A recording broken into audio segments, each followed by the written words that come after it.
Hello, bass players and friends and bass player friends. Gonna do something today that I have never done for the YouTube channel here, and that is a product unboxing kind of thing. Mostly because I think, like a lot of us, a lot of my gear comes to me secondhand, friends of friends, Facebook Marketplace. Bought plenty of stuff on Talkbase, my little Mark III that I love. But today, I got this in from Sweetwater. And for those that can't read it, it's an Ampeg PF-50T. And it is Ampeg's 50-watt all-tube head. And this is sort of the B15 of the current era, which was the old flip-top tube head that was very famously a combo that had the tube head that could flip over inside of the cabinet. Now, Ampeg does sell cabinets that could go with this amp that would function in that flip-top role. And part of me is a completionist.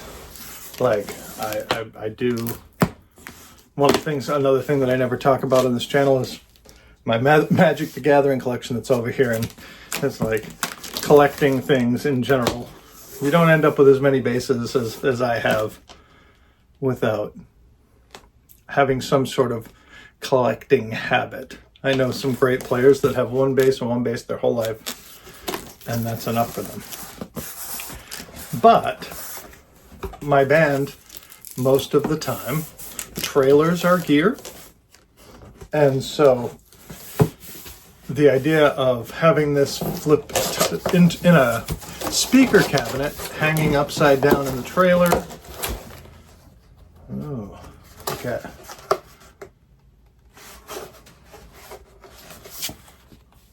Thanks, Sweetwater.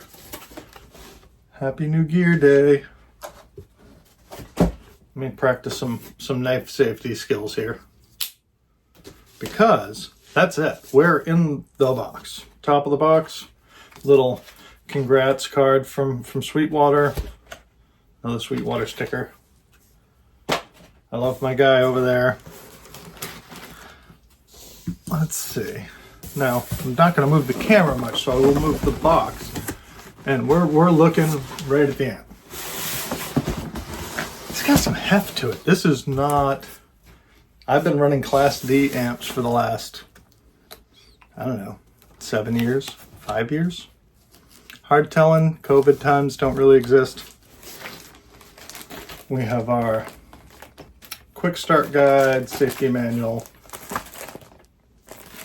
all the papers, bam. Of course, folks over at Sweetwater send you some sweets. I do appreciate that sort of alliteration. Now I want to get a feel for how heavy this is. If you haven't seen this amp before, again, this is the 50-watt version, all tube head. Ooh. Hefty. What my last solid state amp before going to Class D. Oh, they put 2 in there. This one's got the bit of honey. Bit of honey is my favorite out of those. Nice heavy duty IEC cable. Let me set this down. Like, this is, I would not want to hold this to show it to you for all that long, but let me get the plastic off.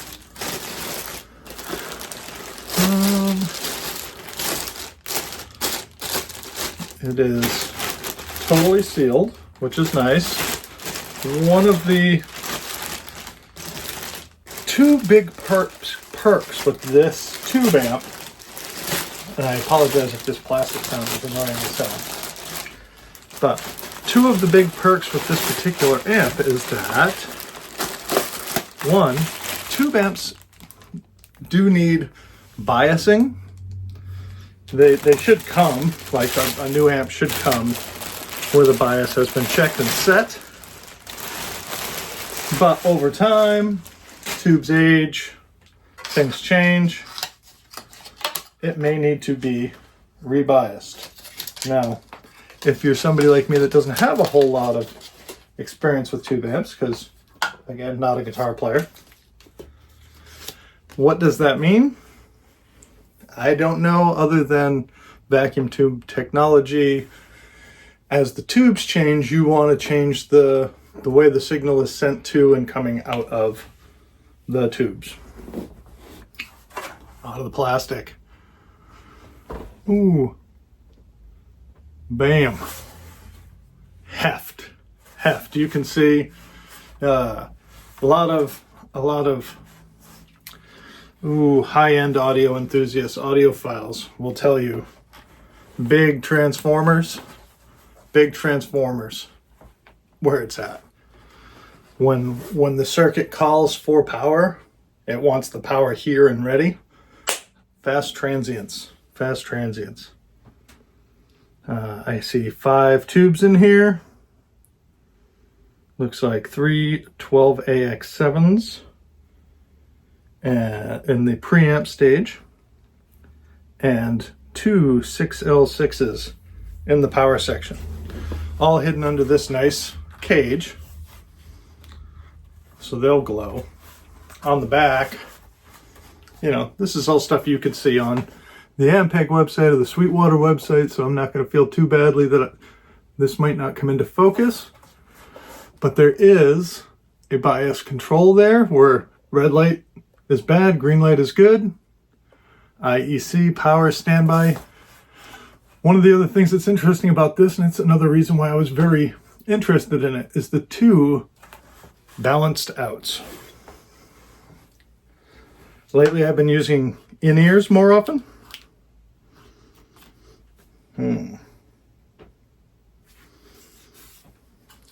Just seeing some loose plastic down around in between this transformer here. Again, you buy something new, you want it to be perfect. Everything's manufactured. What are the odds it's actually going to be perfect? But back to the 2 balanced outs. One is transformer balanced line out, and one is a preamp out. The preamp out you could always use, and it has a nice pre-post switch.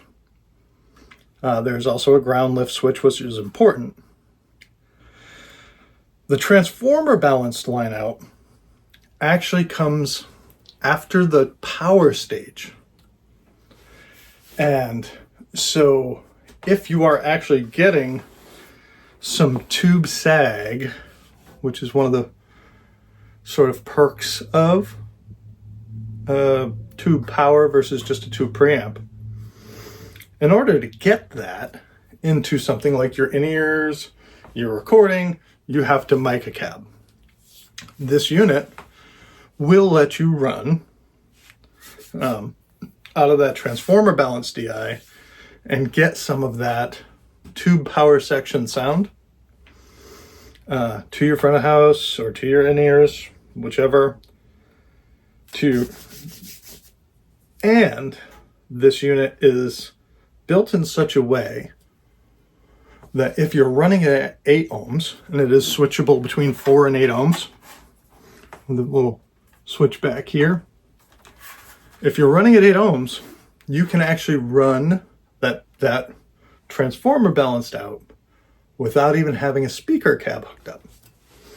So here in my practice room, a lot of times when you hear me play a direct sound, it's just the line out of my little mark into my mixer into the computer. I sometimes am using a cabinet in the room, sometimes I'm not. And with a Class D regular amp, the DI on the back is the DI on the back. It doesn't care about the power section of the amp in a way that this would. And so what ends up happening with tube amps is you have to have a speaker plugged into them if you're driving stuff through that power section. This can be run unloaded. Like there is a dummy load of some kind in the circuit, so that if you're running at 8 ohms, you can have that line out with no speaker attached.